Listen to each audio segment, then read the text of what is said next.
Eh bien, me revoilà. C'est étonnant. Vous avez vu un petit peu tous ces gens qui sont agressifs, qui sont pas bien, tous ces combats internes. Ouh là là là là. Moi, je reste dans ma bulle. Hein. Je reste dans ma bulle parce que quand je vois tout ce qui se passe, tout ce que j'entends, bah, ça me donne pas vraiment envie d'atterrir. Oh, qu'est-ce que j'aimerais bien être ailleurs, pas vous? En ce moment, c'est lourd, c'est lourd. Ah, il y a, j'ai eu je me suis donné cette chance, petite joie personnelle, de rencontrer Miguel Ruiz, Don Miguel Ruiz, qui a écrit les 4 accords Toltec. Et il a eu une explication que j'ai trouvée extra. Vraiment, je l'ai adoptée tout de suite et j'y pense tous les jours. Et j'aimerais bien vous faire partager avec vous plutôt ce petit truc parce que je trouve qu'en ce moment c'est tellement pesant que on n'a vraiment pas besoin de ça, quoi. Il explique que nous avançons dans la vie avec, avec tout notre passé. Et ce passé, eh bien, on pourrait le considérer comme quelque chose que l'on porte, voilà, qui est très très lourd, très très lourd, vraiment de plus en plus lourd, forcément, plus on avance, plus c'est lourd. Et ce passé, eh bien, considérons-le comme... Attention, hein, ça fait pas très plaisir ce que je vais dire, mais je trouve ça vrai. Comme des cadavres que l'on transporte. Voilà, c'est un gros ou des gros cadavres que l'on transporte. Et c'est lourd, c'est lourd, c'est lourd. Et en fait, on est tellement attaché à notre passé, tellement attaché à ce que l'on a vécu, que on n'a pas envie de lâcher tout ça. Alors si je vous dis qu'en fait ça pue, ça sent très mauvais, eh bien on va déjà avoir moins envie de le transporter. Et le petit truc c'est ça, c'est euh, on n'a pas besoin aujourd'hui, euh, là pour tout de suite maintenant, de conserver bah oui, nos vieilles casseroles, notre cadavre sur l'épaule que l'on tire, que l'on porte et qui sent vraiment pas bon et qui nous empoisonne la vie en fait. Et, euh, et tous ces conflits, regardez bien en fait, tous ces conflits, ces divergences, tout ce qui fait qu'on peut être amené ou que l'on vit malgré nous vient d'un conflit. Alors, c'est pas aussi facile que ça à faire, je suis bien d'accord avec vous. Mais si on commence déjà par avoir conscience qu'effectivement on n'a plus besoin d'être ce que l'on a été avant ou ce qui s'est passé avant, ou alors je prends un exemple, j'en connais un qui va être content. Euh, je prends un exemple. Quand on dit mon ex-femme ou mon ex-mari, ben, on continue à porter ce truc sur le dos. Quel besoin on a besoin de mettre un ex? Ça y est, c'est terminé, c'est fini. On n'est plus mariés, on est divorcés, terminé. Chut, fini, plouf, allez, terminé. Et justement, dans cette nouvelle approche, on peut très bien aborder de façon différente, dire ok, il a été mon mari ou elle a été ma femme. Durant un temps, nous avons partagé un moment, nous avons vécu des expériences, nous avons enrichi notre savoir personnel, notre compréhension, voilà, tout ce dont nous avions besoin de vivre, hein, parce qu'il faut quand même aussi comprendre que nous attirons à nous des gens de même énergie. Nous attirons à nous, en fait, des personnes qui vibrent sur la même énergie que nous. Et donc, à un moment donné, quand on se rencontre, eh bien, c'est que c'est bien, c'est que c'est le moment, c'est que c'est comme ça, c'est que cette personne-là est, est importante pour nous parce que c'est la bonne onde.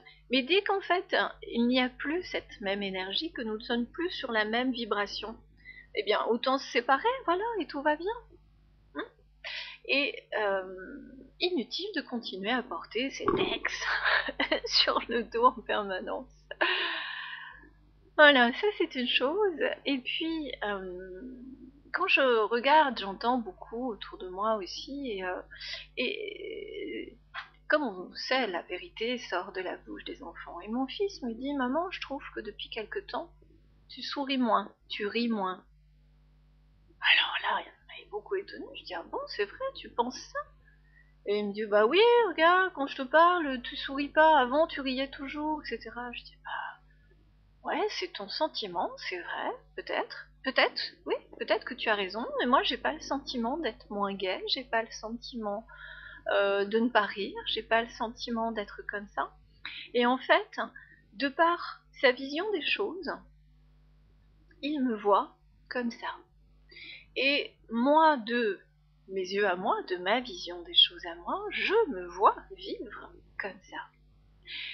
Tout ça pour dire qu'en fait, euh, eh bien, chacun son point de vue, chacun sa façon de voir l'autre en fonction de sa nature. Mais pas forcément que de sa nature, forcément aussi en fonction de son expérience, de son regard, son propre regard.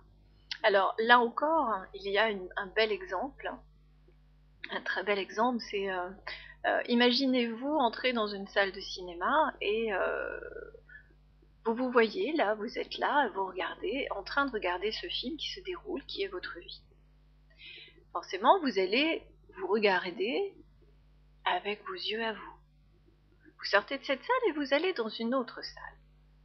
Et dans cette autre salle, vous voyez votre enfant, un de vos enfants par exemple, qui regarde sa vie. Et forcément, vous devenez un autre personnage. Vous n'êtes plus le personnage principal. Vous devenez cet autre personnage qui, du coup, n'est pas perçu de la même façon. Il ne vit pas les choses de la façon dont vous les voyez, dont vous les vivez. C'est intéressant, n'est-ce pas? Vous ressortez cette salle et vous allez voir, par exemple, un ami. La salle dans laquelle se projette la vie de votre meilleur ami. IE ou I, peu importe. Et là, vous allez encore découvrir une autre facette de vous-même, une autre facette, une autre vision, en fait, que cet ami perçoit de vous. Et nous avons en fait une multitude de visions différentes. Et je pense que nous sommes tous des êtres à part, des êtres uniques. Et ce que je vois de bon pour moi n'est pas forcément perçu de bon par l'autre. Et inversement, bien sûr. Donc, je vois beaucoup en même temps sur Facebook actuellement, beaucoup de oui, le respect, la vérité, voilà, alors toutes ces phrases qui passent, etc. J'aime bien aussi, j'aime bien aussi. Mais en toute honnêteté, dans mon honnêteté à moi, c'est ma vérité à moi, et c'est pas la vôtre. Ce n'est pas forcément la vôtre, et vous, vous la percevrez autrement. Je pense qu'on cherche tous une réponse. On cherche tous à trouver cette raison d'être, cette raison de vivre. Et on s'accroche, on s'approche des fois, on a l'impression de s'approcher très très près. Et puis, en fait, on s'aperçoit que, bah, flûte, je me suis complètement plantée, c'est pas ça du tout. Et donc on continue encore à chercher, jusqu'à ce que on puisse à nouveau retrouver une certaine forme de vérité pour soi, qui fait que l'on se sent mieux, on se sent bien dans cette vérité. Et quelque part, je comprends aujourd'hui que